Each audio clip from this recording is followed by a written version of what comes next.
Hello and welcome to Turning Your Marketing Budget into Revenue. I'm Frank Craig of the Wendover Corporation. We're going to get started now. Just a quick few things before we get started. We are live at Insight PRM. There's a few people attending this live in-house, so if you hear any noise, they're asking questions, they're interacting. Please feel free to interact as well. It is a packed attendance here today. Online and in the office. But if you have any questions, please use the question tab.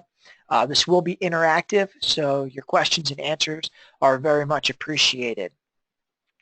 If at any time you have any questions, don't hesitate to ask. After the webinar, feel free to email me.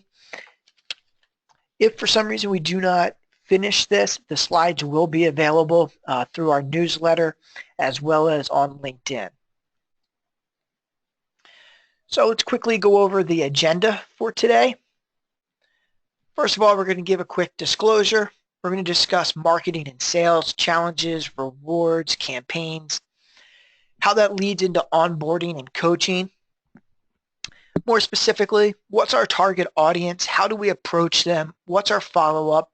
And do we all have the goals and the understanding around all of the marketing and all of the sales campaigns? Again, we want to help grow your sales through marketing, so that's why we're doing this today, turning your marketing budget into revenue. Let's get started. So we are a sales-free zone here. At no point will I be pushing product or service to you. The purpose today is to get you as much information as possible that can help you grow your sales team, grow your marketing, and grow your business. We don't want to complicate things. We want to give you all of the tools to simplify the process of marketing and sales. So we know some rewards, we know some challenges, right? But if we all work together through the innovation, through the sales and marketing, through all of the creativity, we're going to grow. It's when we don't work together, when sales and marketing have their challenges. So how many of us have an issue where marketing is saying we're killing it with a campaign, with leads generation, and the sales team is sitting there, maybe you're in sales, and you're wondering, where are my leads? How am I supposed to grow? How am I supposed to accomplish my goals when I'm getting nothing from marketing? Do you ever face that problem? And you can just answer by in here, just raise your hand, okay? And everyone on the webinar, please just type in under the question box yes or no if you've ever had that issue. Here, a majority of the hands are up. There's some smiles. I see the responses coming through now. It looks like a large majority of you do have that issue sometimes. And we feel frustrated, right, guys? Absolutely. We feel frustrated. We wonder how comes there's not more collaboration? How comes we can't get on the same page? So let's get into some research on why that could be. Marketing and sales challenge 1. We're killing it on the leads. I get nothing from marketing. It's a classic dilemma. And in fact, Steve Younger back in 2011 wrote a big article on it. And one of the keys of that article is it's a classic dilemma. Marketing, they have an obligation to support both development and sales. They also have to think outside the box on how can we drive more traffic. But they can't do the demand and the contention based on limited resources, and that causes one to lose out. Right? So creative thinking is required to assure that the needs of all parties are met. How many of us feel that these are met through marketing and sales? Hands up. Okay, about 50-50. Questions coming in on answers as well. So how do we overcome that? How do we overcome the challenge of having marketing doing two things and sales doing multiple things as well? How can we get them together and pass all of the information down from marketing and from the sales leaders all the way down to the sales reps to the customer service agents so that we can all work together?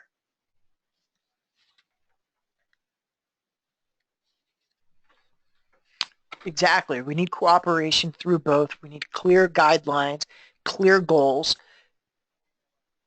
Everyone needs to know ahead of time. Absolutely. Great responses. Another sales challenge, lead generation, qualified leads. What is a qualified lead? Are these leads that are generated from your website? Is it calls into your company? Is it an outbound marketing campaign through mailers, through emails? What qualifies that lead? Is it based on a trigger event? What is the expectation of the team with these leads? Is it, here's a bunch of leads, good luck, we want to close as much business as possible? If so, I'll tell everyone right now, you're set up to fail. You have to have a specific goal in mind when dealing with leads, whether it's raw data or if it's qualified leads, or whether they're coming directly to your website saying, I want more information, I'm ready to buy.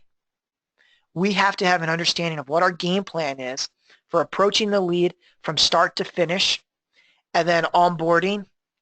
We also have to know what the goal is. If you have 100 leads, what's the expectation around the goal? Is it, let's get as many as possible? Well, here's what's going to happen. Your sales team's going to make about 5 phone calls. They're going to get busy with other things, other tasks. They're going to drop the leads because they don't have that specific goal. You have to tell them, out of 100 leads, I want 10 conversations. I want 2 appointments by Thursday or within 2 weeks. From those appointments, I want a sale.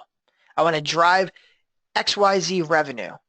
I want you to accomplish this goal by what date and time. Provide smart goals around the qualified leads.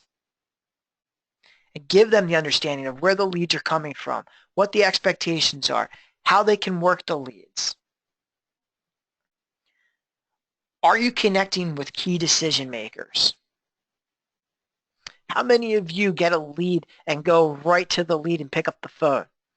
Or do you use LinkedIn? Hands up on how many use LinkedIn before they make a call. It's not that many hands, guys. How about online here? How many do it? Just put a yes or no. Responses are about 50-50 here. They're beating you than in the office here. Why don't we use the tools such as LinkedIn? Don't you want to know who that key decision maker is if you don't have it? Don't you want to have an introduction if you do have the key decision maker? Maybe you know Beverly at that company. Maybe she can talk to Mike, who's the CEO, and going to be handling the service that you provide. Leverage the tools. There's never enough time to do something right the first time, but always time to do it over again. So why don't we take that extra step, make sure we have all the ins, and then reach out to that company.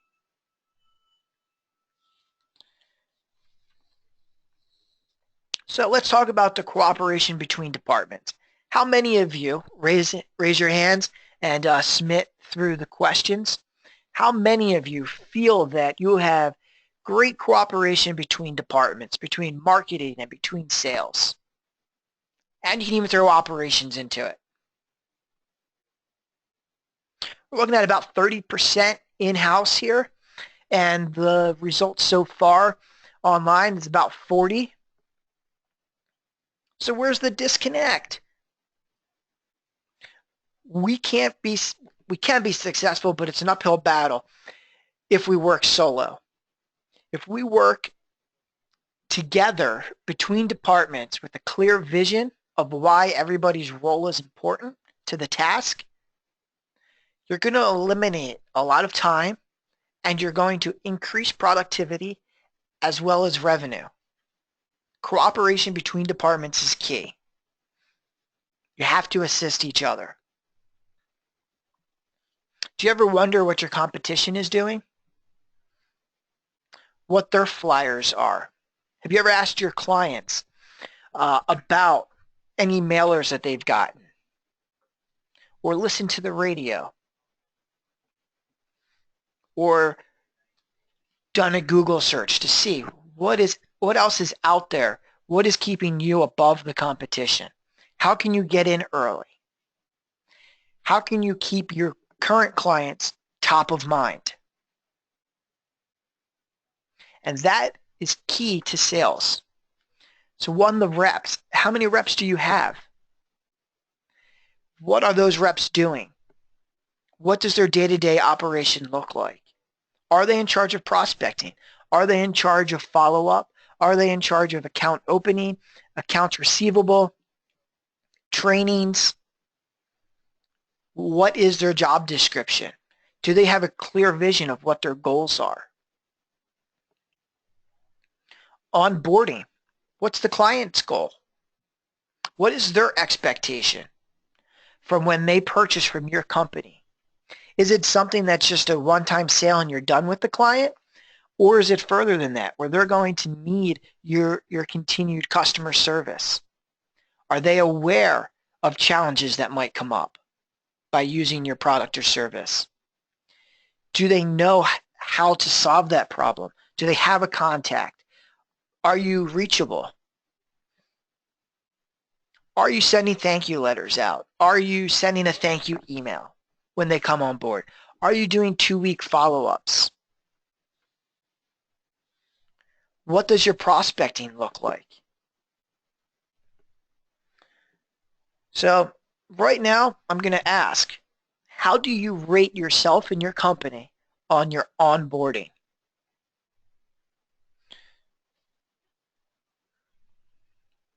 You guys can go up to the board and just write it on there underneath the company. And online, just make sure you submit that answering question tab. So I'm going to use a quick calculator here to calculate all of the results from the board. And I'll tie that into the questions here. But again, the question was, how do you rate yourself and your company on the onboarding process? Okay. 83%. So we're looking around a total average of 84, 85% for onboarding. Some areas to improve, but all in all, good. Now I'm going to ask yourself, how are you with prospecting?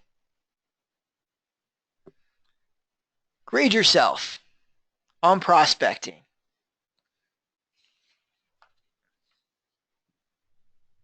And keep in mind, do you have a prospecting plan?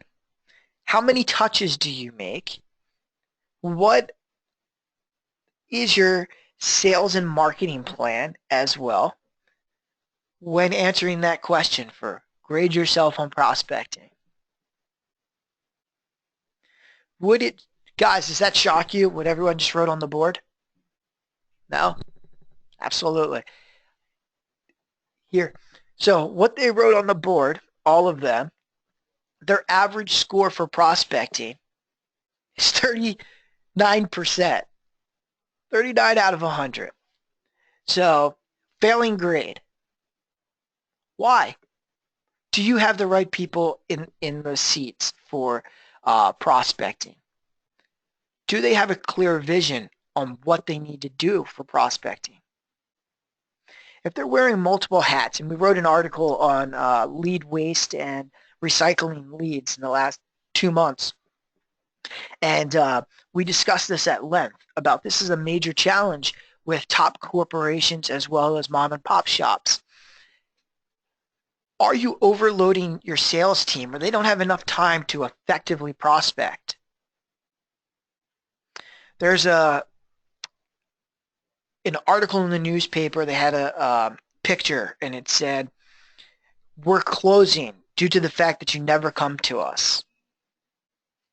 Well, what was that company doing to drive traffic to them? If they just expect people to walk in, you're facing an uphill challenge, especially when your competition is out engaging others. Some companies have a prospecting team, and then they have a sales team, customer service. Others, they have that one person, and that person has to be very time management. They have to know. They have to have the tools that can engage prospects quickly keep track of their follow-ups, and get appointments. If you can't engage 100 to 500 people a week, you're losing out. So how do we overcome this challenge? Do you guys ever feel this way when you guys are given a campaign through marketing or even through your sales leaders? I'm sure all of us have felt this way one time or another. What do? Do we do the blame game? Do we work harder? Do we throw that campaign to the side and say we'll just start over with something else? Do we ask questions?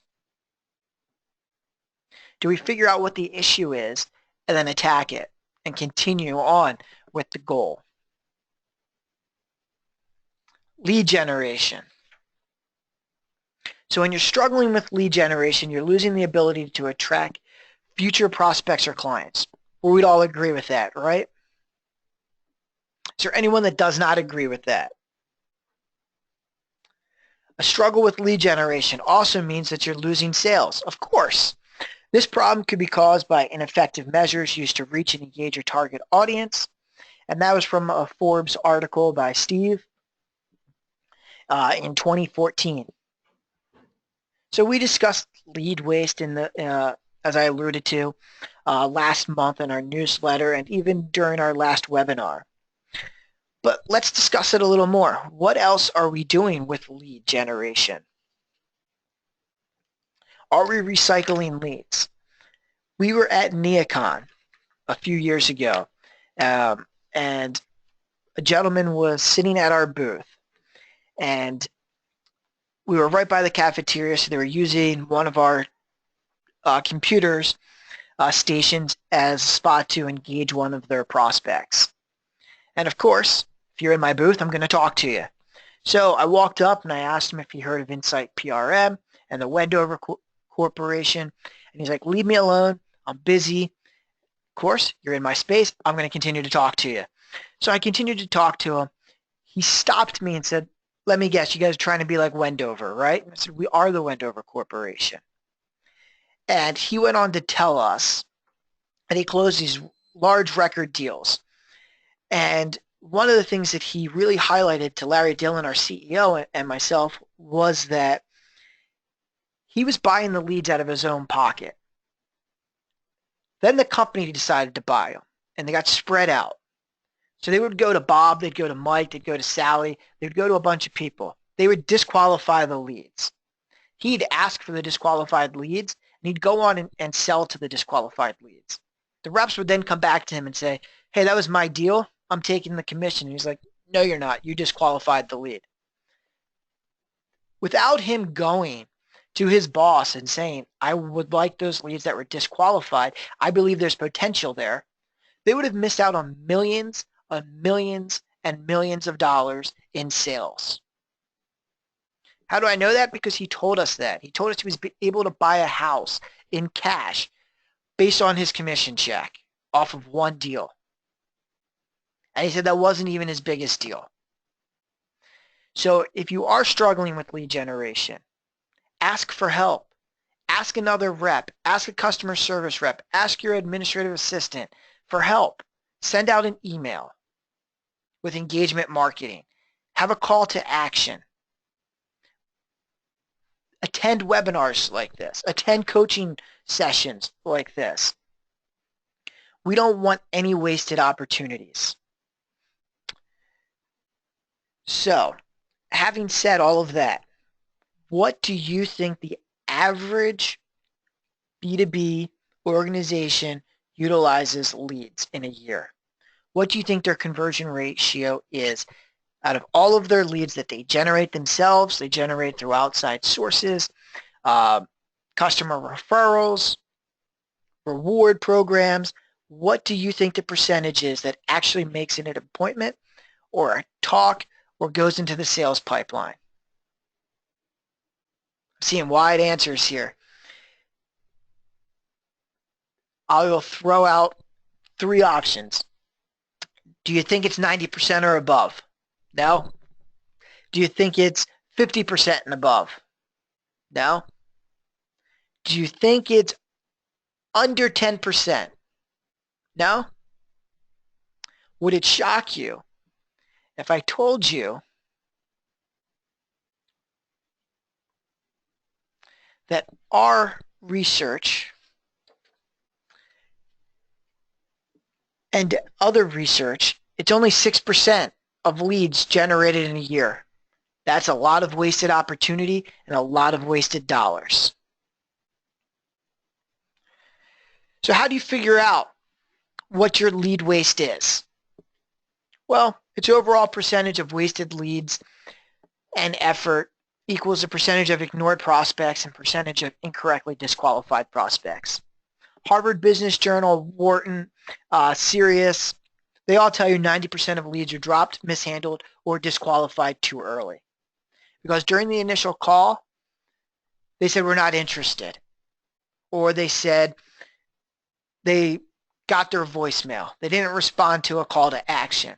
Disqualified the lead. So we know what the percentage of a marketing campaign and lead generation result in appointments or sales. It's 6%. It's 94% of opportunities that go on to buy from a competitor, keep their current service, and weren't fully engaged.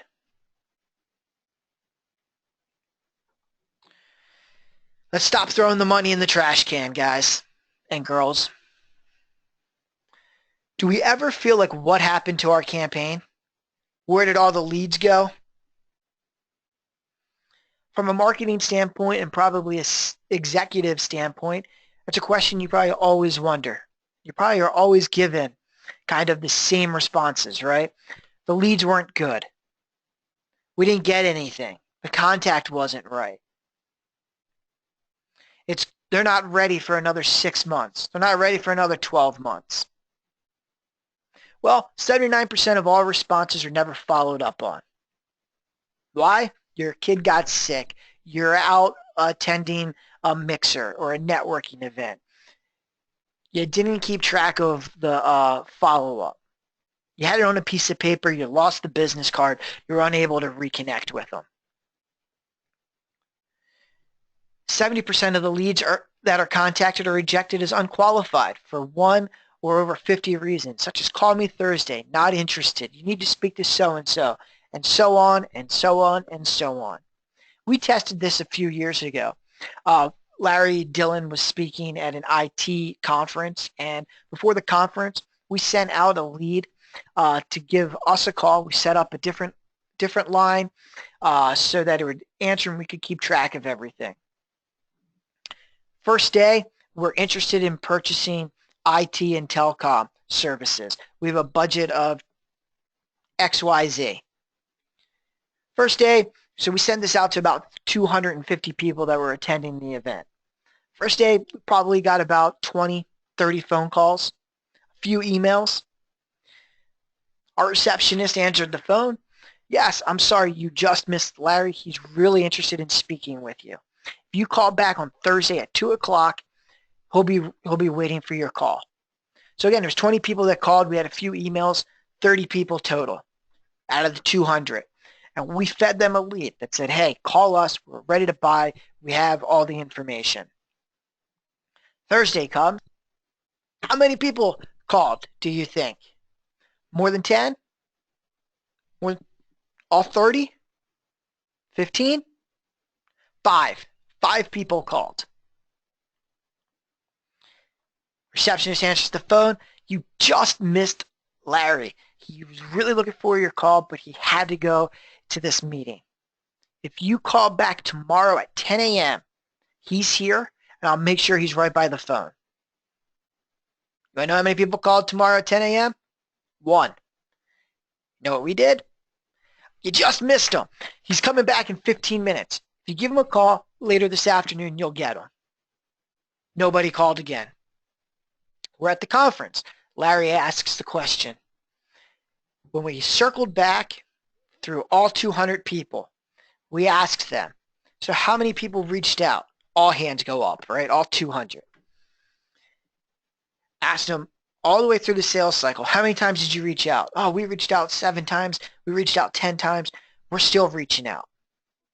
You know what Larry said to that? Liar, liar, pants on fire. We tracked every single call. We had the phone records. We had everything. We said, now let's be honest. How many really reached out? And then the correct number of hands went up. So we have to overcome that challenge. That's why email is so important. If you can send an email out, we can send it through our phones. Hey, Bob, I'm sorry I know I was supposed to follow up with you today. I'm really busy. Please give me a date and time to reach out to you tomorrow or next week. It takes a few seconds, but keep them top of mind. If you continue to send those emails out, you are light years above your competition. So the disposition of B2B leads, 79%, no follow-up, 14.7% returned as non-qualified, and only 6.3% enter the sales process. We've seen technology increase our rock stars from 10 to 20 sales to 100 sales over the year. We've seen people that have set 80 appointments, use technology, and now getting 282 appointments throughout the course of a year. It's remarkable. It's unbelievable. And we are continuing to see this. Early adopters of Insight PRM have taken lead conversion to the max just by sending emails, by doing the follow-ups, by checking LinkedIn. And they're cutting their time in half. So how do we overcome these challenges? Anyone? Anyone have any ideas? Follow up as requested. Absolutely, Mary. That's a great answer. So we just have to be very alert to knowing that these challenges, that there's 6% of lead conversion. And that's coming from the rock stars, right? Saying this when surveyed, 6%. So if we know that, maybe we goal ourselves at 10% lead conversion. Maybe we goal ourselves at 20%. That way if we fall short, we're still ahead of the curve and ahead of our competition. Maybe we recycle the lead opportunities. Maybe we recycle the opportunities of web inquiries. We send out mailers. We send out postcards. What are some other challenges that you currently face? Competition, pricing, timing, keeping focused on leads, keeping focused on prospecting, only going after the hot leads. You don't have enough direction. You don't know what the goal is around it. You don't have time allocated to do it. They're all great challenges. And there's a few simple ways of correcting that. Block time out to do it. Do 10 minutes in the morning, 10 minutes before lunch, 10 minutes after lunch, 10 minutes before you leave. It's 40 minutes. If we think of it in blocks of time opposed to one giant, I have to do an hour worth of calls, your mindset's going to be more clearer. You're going to be able to accomplish those 10 minutes. And then at the end of the day, if your goal was 40 minutes, you probably did 50 or 60 because you're getting on the roll. If you understand that out of those 10, you might only speak to one person, but those other 9 voicemails are setting you up and setting you ahead of your competition, especially if you send an email at the same time. We have to have clear direction. When we have clear direction, the sky's the limit.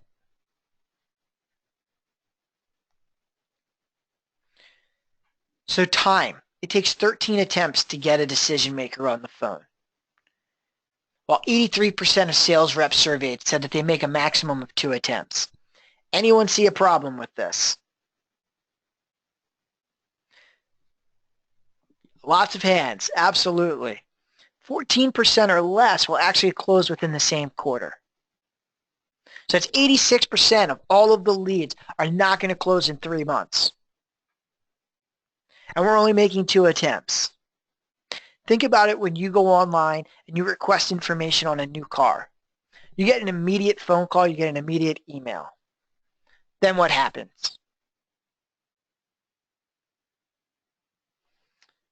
Right? Think about it the next time you inquire at the bank, whether it's for investments, a mortgage, and a checking account. See how many opportunities they reach out to you with. And then keep that in mind when you're prospecting. If somebody does something great when they're prospecting you, follow their plan, especially if it's going to help you. Readiness. 40% of lead opportunities are not going to be ready for an initial appointment for 3 to 18 months. We call this a head fake. You make the first phone call, you get this lead, you say, "Hi, I heard you're ready to buy a phone system."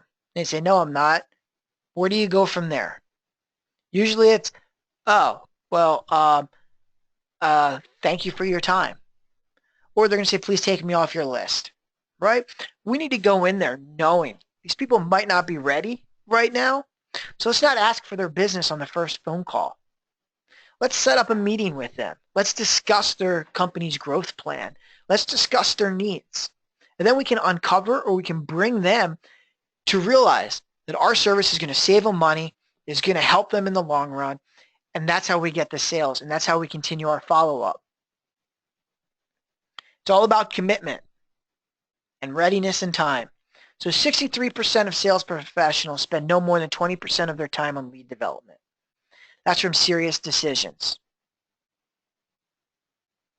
So we break it down into rockstar, survivor, and victims.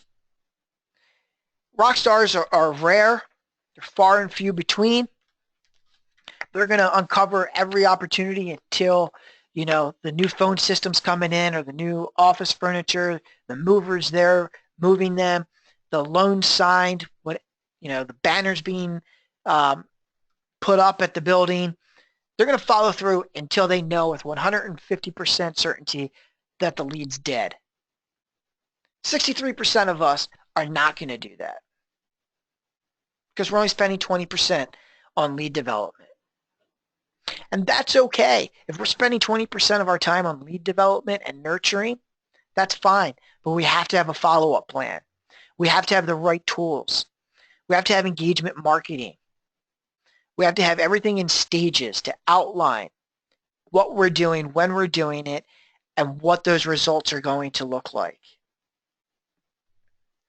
And that ties into onboarding. Whether it's onboarding our employees or our customers, it comes down to coaching.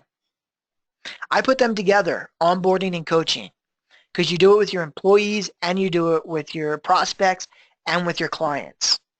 How many of us feel that we're overcoached? Not too many. How many feel we're undercoached? Not too many either. Of course, no one's going to say, "Hey, I want to be micromanaged more." But how many of you would feel that you would get something out of it if you were given a little bit more direction, a little more vision? So if you feel that way, how do your clients and prospects feel? Are they on an island all alone? Do they have the vision? Are they understanding what the purpose and what revenue can come from your service? So for a successful marketing plan, there needs to be that clear vision and goal around the plan. Without it, we're spinning our wheels. And I'm sure we've all been in marketing meetings or sales meetings where we're just going round and round and round and round and round and round and round and round and round and round and round and round and round, and you're thinking to yourself, why am I in this meeting? We could be out selling, we could be out marketing, we could be home with our family, we could be doing millions of other things other than just spinning our wheels going in circles. You need to cut those meetings shorter by having specifics, by having goals, by having a clear vision and clear buy-in and clear outlines. What is the time frame? What do we want to accomplish? How are we going to accomplish it? Are we using ads? Are they pay-per-click? Are we driving people to a landing site? Who is making the phone calls? How many? How often? What's the email campaign strategy? How many emails? What's the call to action? Who's tracking this? What's the number of follow-ups? Who's our target audience? What industry? Is it everyone and everyone and we're seeing what sticks? Is it a specific campaign based on the industry, such as I have office furniture, I want to sell to the medical industry. Doing my search for medical, I pull them up, I'm targeted just them. Is it I'm a commercial real estate agent? I'm going to host a networking event at one of my buildings in downtown overlooking the whole city, and I'm going to spark conversations with people that are looking for space. And I'm not going to pressure them. I'm going to invite them to my open space. They're going to take a walk around the building. They're going to love the space, and they're going to say, man, I really wish I had a building like this. And you're going to whip out your business card, and you're going to say, actually, the funny thing, this building actually has vacant spaces. And I have a lot of vacant spaces around here that are similar to this. If you're in the market, please call me. Right? But what are we going to do to accomplish it? What do we want to accomplish? What is the time frame?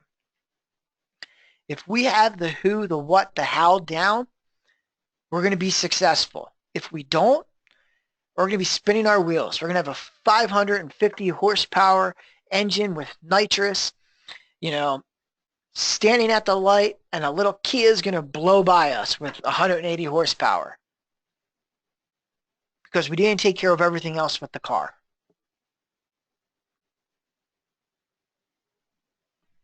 Why campaigns fail? How many of us have been a part of a campaign that's failed? Lots of hands go up. Why? Head fakes, not following up, bad leads, goals not being assigned.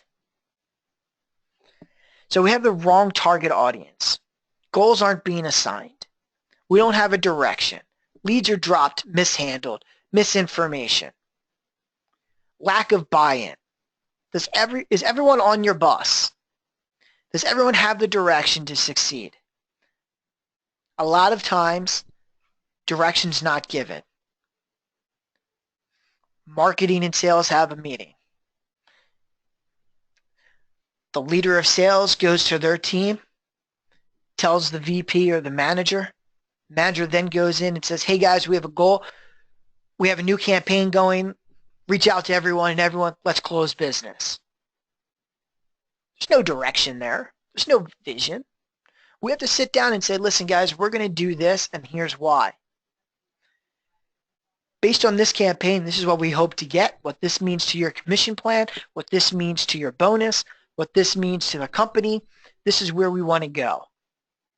It's a 10 to 15 minute meeting that can increase your revenue by having everyone buy in.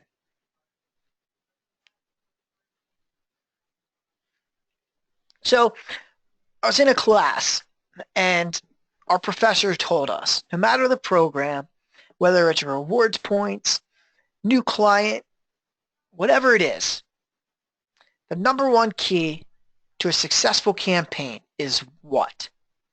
Everyone's raising their hands, right? It's an analytic class. So we're throwing him all of the analytic phrases that we've learned. We're throwing him everything that we figured he'd want to hear. Turns his back to us, turns around, holds up his cell phone and goes, without this, all of that data is nothing. Because you have to execute on the phone. No matter if you set up a meeting via email, you're eventually going to have to pick up the phone. Without the phone, you got nothing. If you have nobody that's going to pick up the phone, your campaign's going nowhere. If you don't have specifics around how many phone calls or what they're going to say while they're on the phone, we got nothing.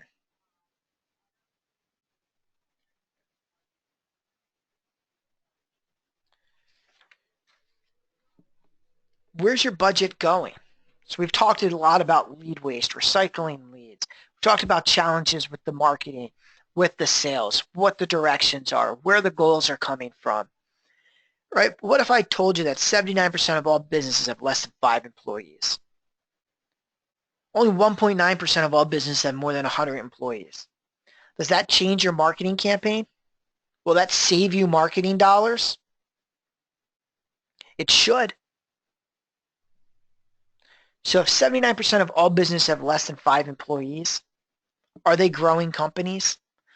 Do they have the bandwidth for your service? Are they willing to engage with you? Or are they wearing multiple hats, don't have time, watching every penny? It's all about the target audience. Who are you going after? What is the campaign? Your campaign might not be for everybody. It might be industry specific. Maybe it is a wide range and everyone can use it.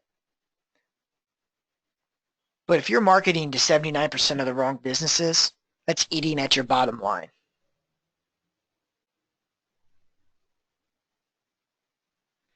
Think about that. Now, you still might want to engage those 79%, but shouldn't we have a hyper focus on our key target audience? Approach. What is your approach? What do you do daily? What are you looking to do? Do you goal weekly, monthly, quarterly, annually? What are the check marks? When are you going in for the pit stop to analyze everything? So a quick approach probably is identifying your target audience. Plan your marketing strategy. Get buy-in. Assign the marketing plan. Assign the goals to each team member. Reiterating the vision of the plan. Let them take action. You have to give them direction, but you also have to let them take action. And then you have to check in with them. Follow up with them. How is it going? If you don't follow up with them for a quarter, I can tell you how it's going. They're not doing it. It's in the data. It's in all of the research, whether it's Wharton, Harvard, Sirius, Forbes. You have to give clear direction. And how do you do that? You give them the metrics for success. You give them the tools. You tell them how many touches they're going to need for success. You have to get their head wrapped around that out of 100 touches, they might only get 10 conversations. Out of 10 conversations, they might only get one appointment or one deal on that initial 100. But they also have to know they're not ready for 8, 13 months sometimes. So what are those follow-ups? Are they keeping track? Maybe it's a different voice sometimes as well. Having the administrative assistant, having the intern make those phone calls sometimes. Saying, hi, my name is Frank. I'm calling for Bob. What are you calling for? Oh, well, Mike asked me to reach out to you to set some time for you guys to speak. Well, what's it about? Well, I sell widgets, right? And then they start asking questions, and I would respond by saying, keeping careful notes here. I will make sure that Mike tells you all about that, Bob, on your call on Thursday at 2 o'clock. Right? Follow-ups. Do the dental approach. How many of us know what the dental approach is? Should be a lot of you. I see a lot of familiar faces, and I see a lot of familiar names attending today. So the dental approach. They take their administrative assistant, their office workers, and during downtime, they're on the phone. Hi, this is Beverly from XYZ Dental. I'm following up for your 6-month checkup. Oh, okay, thanks. Did you ever have a 6-month checkup? No, I didn't have it planned, but I get a phone call every 6 months. What are the mailers? What are the phone? What are the emails? You don't have to invest a lot of money in sending emails or even the mailers or even the phone. You just have to have the vision, the target audience, and your target message. and let them take action. Goals, SMART goals, specific, measurable, attainable, realistic, timely. If you can't assign a SMART goal, it shouldn't be a goal. Again, I'm given 100 leads. What's my goal around it? Close as much as possible. Is that specific? No. Is it measurable? No. Is it attainable? Yeah. I might think one deal is sufficient, while you might think 100 is. It's going to raise questions when we have that review. Is it realistic? I guess. And is it timely? I have no time restraints on it.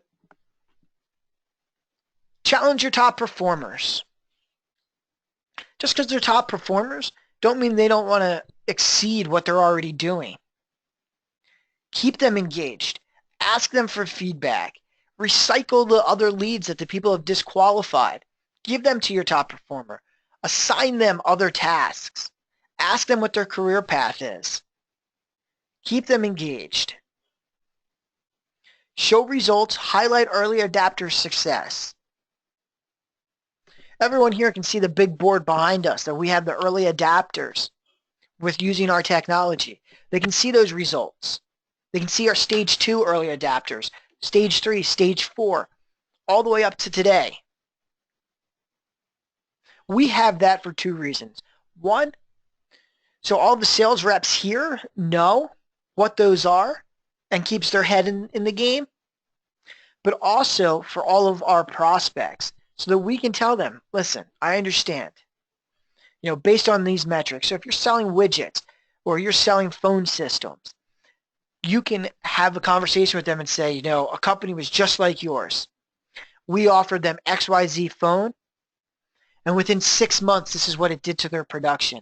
This is how much it lowered their bill. It allowed workers to work remotely. It saved them XYZ. Right? So show those results. Highlight the early adapters. Show success. So how many of you achieve your sales quota and never missed it? I don't see too many hands up. I see a couple. And the initial responses here online.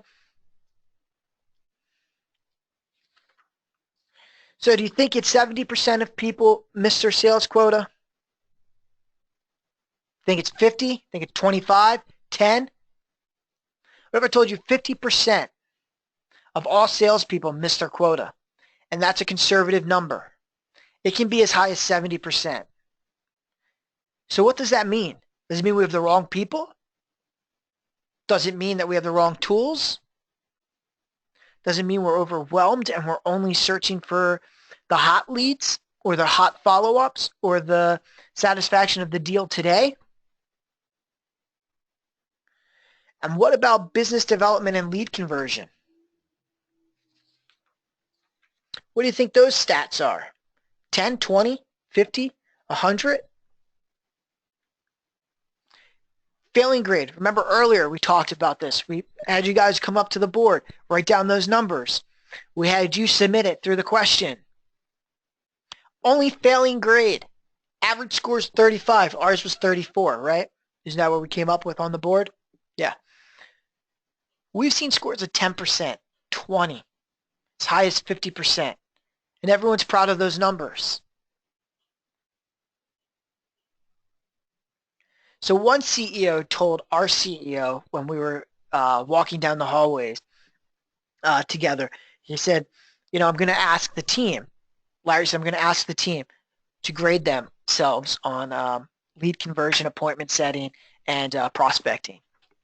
And the CEO turned to Larry and laughed and said, Larry, you don't need to ask that question. We already know the answer. We have a name for it. It's commercialized opportunity wasted.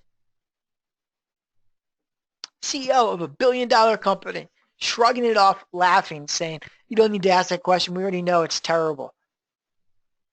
It's commercialized opportunity wasted.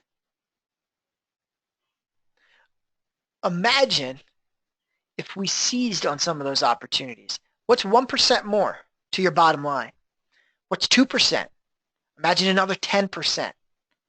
if we just commercialized those opportunities. Recycle the leads. If Bob's been working it for 6 months or 8 months, give it to Mary. It's a fresh lead for Mary now. Let's see what she can do.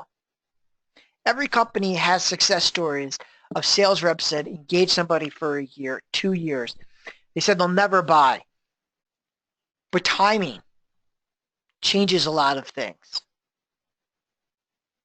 So we have to know.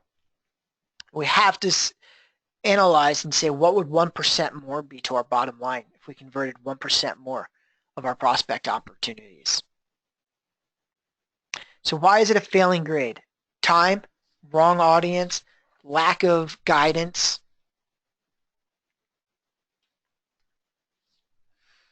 Right? So we have to have goals around all of those challenges, or else we're not going to be successful. Lead generation. How are you getting your leads? What are you doing with them? Are you identifying prospects before they select a vendor? Or are you just entering into a bidding war? Are you identifying your target audience at the right time? Consistent follow-up. Remember, it's 3 to 4 months of nurturing. Recycle process. In order to get the most out of your leads or your marketing dollars, you have to recycle the leads. This will assist with longer-term growth. Prospect platform. Do you have a centralized program that has email templates built in, that has social media built in, has all of the tools to track, give you all of the metrics that you need without complicating things?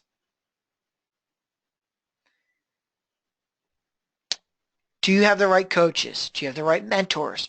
Are you inspiring your team?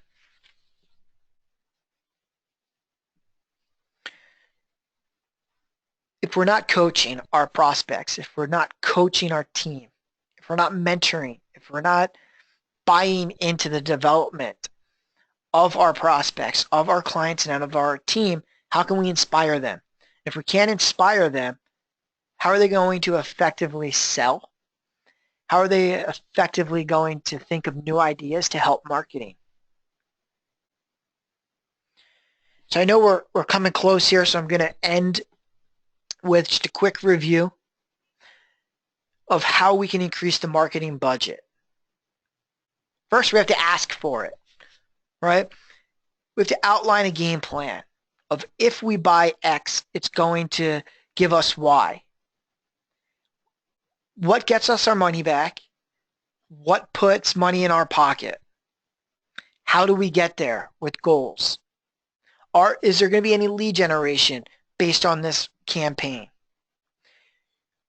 What is the time frame? Who's following up? Do we have all hands on board? Do we know when we're going to flip the lead over to somebody else? Are we using the right tools, such as the prospecting platform?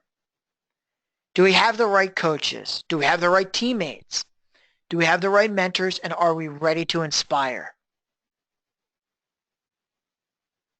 These are just some ways to gain the most out of your marketing budget. If you have questions, if you want to learn more, feel free to email me. Feel free to call me. I'm here to help. We want to help you grow your business and get the most out of every dollar that you spend.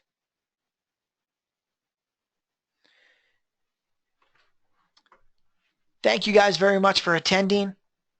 I hope you found this useful. This was a packed house today, inside and online.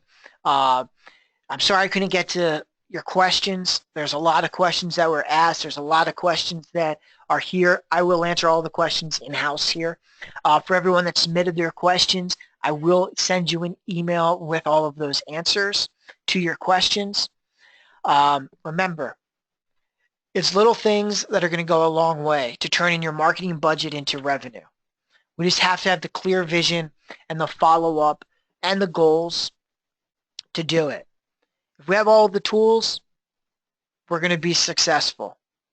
Thank you guys very much for your time. I hope you found this useful. I welcome any questions.